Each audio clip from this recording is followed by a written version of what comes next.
بسم اللہ الرحمن الرحیم۔ السلام علیکم ورحمۃ اللہ وبرکاتہ۔ کیسے ہیں ناظرین؟ سب خیریت ہے انشاءاللہ تعالی۔ اللہ کی جا سے امید ہے سب خیر و عافیت میں ہوں گے اور اچھے اچھے کاموں میں مصروف ہوں گے۔ اللہ پاک آپ سب کو اپنے فضل سے اور اپنے کرم سے نوازیں۔ آگے بڑھنے سے پہلے ایک چھوٹی سی درخواست کہ آپ سب نئے آئے ہیں تو ہمارے چینل، آپ کے چینل دین اسلام حق پسند کو سبسکرائب کریں، اپنے دوستوں میں، رشتہ داروں میں شیئر بھی کریں۔ مسجد دفتر نہیں ہے بلکہ مسجد تو ایسی جگہ ہے کہ 24 گھنٹے میں جس مسلمان کا جو مسئلہ ہو اور دعوت کا جو تقاضا ہو اس تقاضے کو مسجد سے پورا کیا جائے۔ مسجد کوئی دفتر نہیں ہے جس میں اعمال کی ٹائمنگ اور پروگرام کو سیٹ کر دیا جاوے، ایسا ہرگز نہیں ہے۔ یہ زمانے کی نئی مسجدیں ہیں، ورنہ مسجد نبوی کا معمول یہ نہیں ہے۔ میں نے عرض کیا کہ عشاء کی نماز تہائی رات تک مؤخر ہوتی تھی، اس کے بعد حضور اکرم صلی اللہ علیہ وسلم عشاء کی نماز تہائی رات کے بعد پڑھ کر روزانہ کا معمول تھا انصار کے محلے میں جانے کا۔ جا کے انصار سے آپ ہجرت سے پہلے کے واقعات، ہجرت سے پہلے کی تکالیف، ہجرت سے پہلے کن کن مشقتوں سے یہ دین تم تک پہنچا ہے، اس کی انصار کو آپ ہجرت سے پہلے کا واقعات سنایا کرتے تھے۔ معلوم ہوتا ہے کہ گشت اور ملاقاتیں وہ بے اعتبار تقاضے کے ہیں، بے اعتبار وقت کے نہیں ہیں۔ چنانچہ آپ رات کو جاتے انصار کے پاس، کیونکہ یہ کاشتکار لوگ ہوتے تھے، اپنی زمینوں سے واپس دیر سے آتے تھے، مدینے سے باہر ان کی زمینیں ہوتی تھی، ان سے ملاقات کے لیے جاتے۔ معمول یہ تھا کہ صحابہ کرام آپ کے لیے دودھ نکال کر رکھ دیا کرتے تھے، آپ واپس آ کر دودھ نوش فرماتے تھے اور پھر تہجد یا آرام جو بھی آپ کا معمول ہوتا تھا۔ حضرت مقداد فرماتے ہیں کہ ہم نے دودھ نکالا بکریوں کا اور آپ صلی اللہ علیہ وسلم کے لیے پیالے میں دودھ ڈھک کر رکھ دیا کہ آپ تشریف لائیں گے، پی لیں گے۔ میرے سارے ساتھی دودھ پی کر سو گئے۔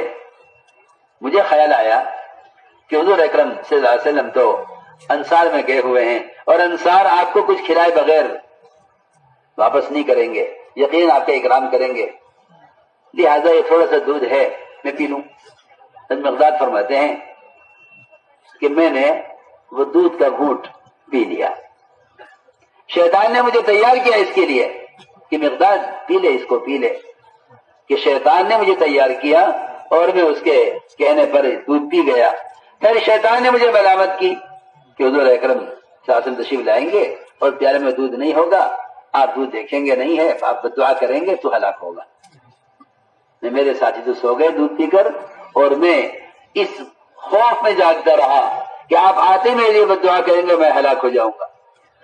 آپ تشریف لائے، معمول کے مطابق آپ بڑے دودھ کے پیالے کی طرف دیکھا، پیالے میں دودھ نہیں ہے، آپ نے دونوں ہاتھ دعا کے لیے اٹھائے۔ حضرت مقداد فرماتے ہیں کہ مجھے یقین ہو گیا کہ مقداد تو ہلاک ہوگا، لیکن میں دل چاہا کہ آگے بڑھ کے سنوں تو صحیح کہ آپ کیا دعا مانگ رہے۔ آپ فرما رہے تھے اللہم اطعم من اطعمنی واسق من سقانی، اے اللہ جو ہمیں کھلائے تو سے کھلا، جو ہمیں پلائے تو سے پلا۔ مقداد فرماتے ہیں یہ دعا سن کر میری جان میں جان آئی، ہمت ہوئی، میں نے عرض کیا کہ آپ تشریف فرمائیں، میں دودھ تو ہے نہیں، دودھ تو نکل چکا بکریوں کا، اب تو دودھ ملے گا نہیں، بکریاں دودھ دے چکی ہیں، بکریاں دودھ دے چکی ہیں، دودھ تو ملے گا نہیں، اب تو اگلے وقت دودھ جب بکری دے گی اپنے معمول کے مطابق جب ملے گا۔ اللہ اکبر۔ اگر جنت اپنی تمام نعمتوں کے ساتھ، جہنم اپنی تمام رحمت و عذاب کی شکلوں کے ساتھ، اگر وہ اللہ کے ثواب اور عذاب کا ایک ذرہ نہیں ہو سکتا تو پھر دنیا کے ان چھوٹے چھوٹے اسباب کو اللہ کا خزانہ سمجھنا کتنی بڑی جہالت ہے۔ ہم تو یہ سمجھتے ہیں نا کہ بکری دودھ دے دیا اب نہیں دے گی، حضرت مقداد نے چھری اٹھائی، عرض کیا یا رسول اللہ آپ تشریف رکھیں، میں ابھی بکری ذبح کرتا ہوں، آپ کے لیے کھانا بناتا ہوں۔ آپ نے فرمایا کہ نہیں، بکری ذبح مت کرنا، دودھ لے آؤ۔ عرض کیا کہ یا رسول اللہ دودھ تو نکل چکا۔ یعنی میں یہ واقعات لوگ سنتے ہیں اور کہتے ہیں وہ تو صحابہ تھے، ہم صحابہ تھوڑے ہی ہیں۔ ہاں، یہ عجیب قسم کی جہالت ہے،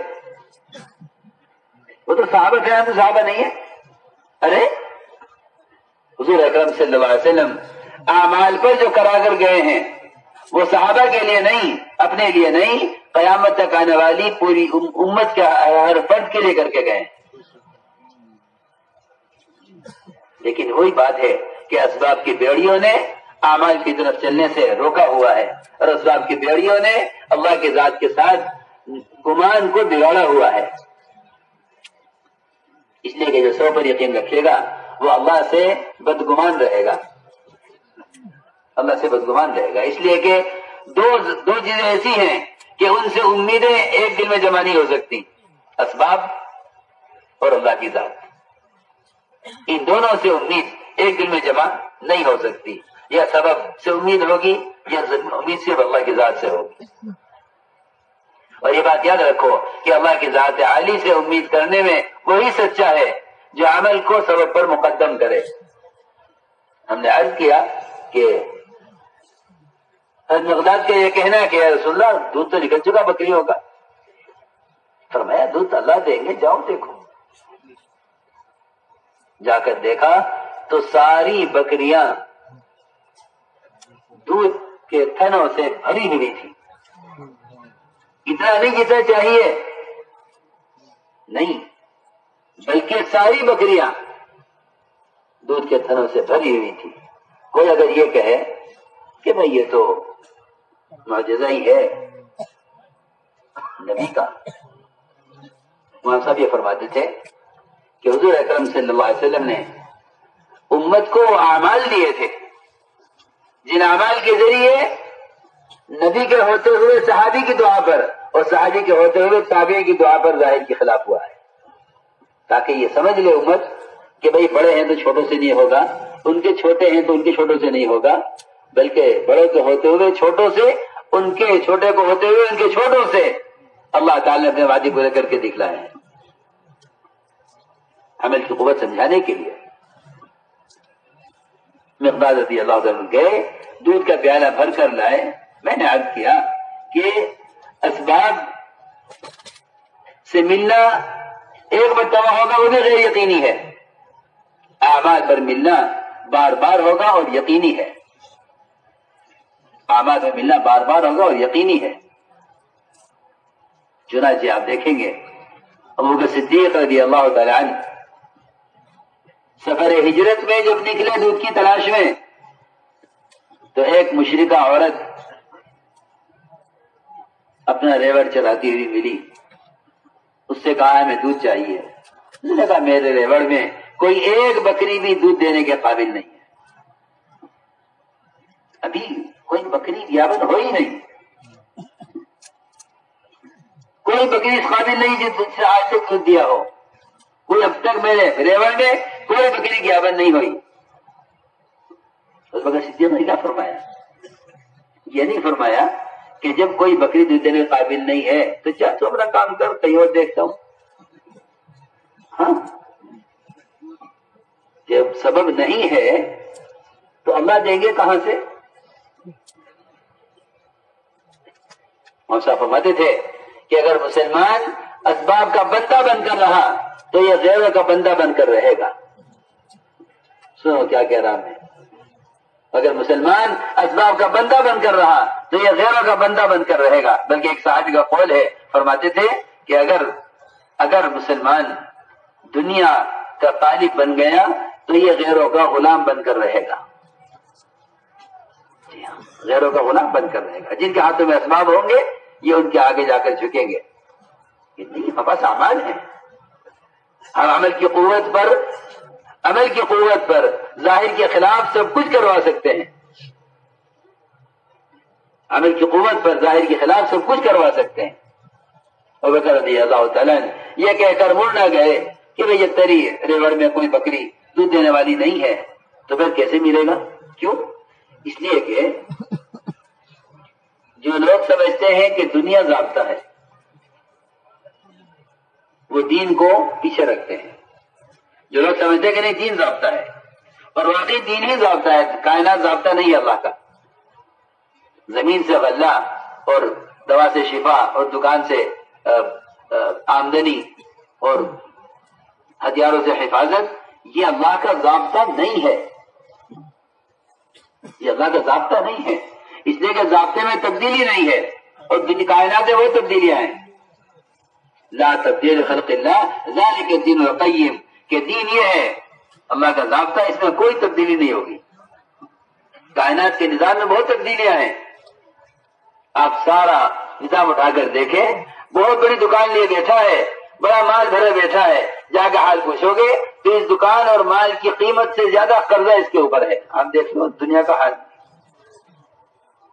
جاگیریں ہیں، زمینیں ہیں، کوٹھیاں ہیں، بنگلے ہیں، سب کچھ ہے، مگر یہ قرضے میں اتنا ڈوبا ہوا ہے کہ اس ساری مالیات کو بیچ دیا جائے تو اس کا قرضہ ادا نہ ہو. ایسے لوگ آپ کے سامنے ہیں. کائنات ضابطہ نہیں ہے. جو لوگ کائنات کو ضابطہ سمجھ کے چلتے ہیں وہ کائنات کی دلدل میں پھنستے چلے جاتے ہیں، ان کے نکلنے کا کوئی راستہ نہیں ہوتا. اس لیے میں نے کیا کائنات ضابطہ نہیں ہے. ابوبکر صدیق رضی اللہ تعالی عنہ یہ کہہ کر نہیں مڑ گئے وہاں سے کہ جب کوئی بکری دودھ دینے قابل نہیں ہے تو دودھ کیسے آئے گا. فرمایا مشرکہ سے. حالانکہ ہم یوں سمجھتے ہیں کہ بھائی ایمان یقین کی بات تو ایمان والوں سے ہونی چاہیے جو یقین کرے.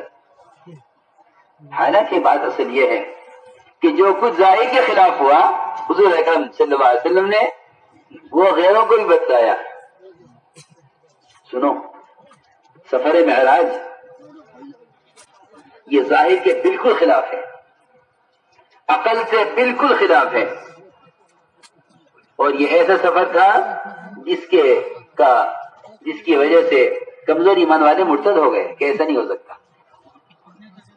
یہ ذہنی امتحان دیا تھا ایمان والوں کا. تو میں عرض کرا دے کہ اس معراج کے سفر کی خبر دی حضور اکرم صلی اللہ علیہ وسلم نے ابو جہل کو پہلے دی، ابو بکر کو بعد میں معلوم ہوا. سنو یہ عجیب بات ہے، سب سے زیادہ تصدیق کرنے والے ابو بکر اور سب سے زیادہ جھٹلانے والا ابو جہل. ابو جہل کو پہلے معلوم ہوا، لوگ دوڑے ہوئے گئے کہ بھئی ابو بکر صدیق کے پاس کہ دیکھو یہ تمہارے نبی کیا کہہ رہے ہیں کہ رات کے کسی ایک حصے میں آسمانوں کا سفر اور زمین کا ایک مہینے کا سفر اور جنت دوزخ کی سیر ہو گئی، اور رات کے کسی حصے میں واپس بھی آ گئے. جی ہاں، تو میں کر رہا تھا کہ یہ بات نہیں ہے کہ بھئی ایمان یقین کی بات ایمان یقین والوں سے ہوگی. اس لیے کہ جب تک، میری بات بہت اہم ہے، یہ جب تک مسلمان غیبی نصرتوں کے اسباب پر نہیں آئے گا اس وقت تک غیر اللہ کو نہیں جانیں گے. بہت اہم بات ہے. جب تک مسلمان غیبی نصرتوں کے اسباب پر نہیں آئے گا غیر اللہ کو نہیں جانیں گے.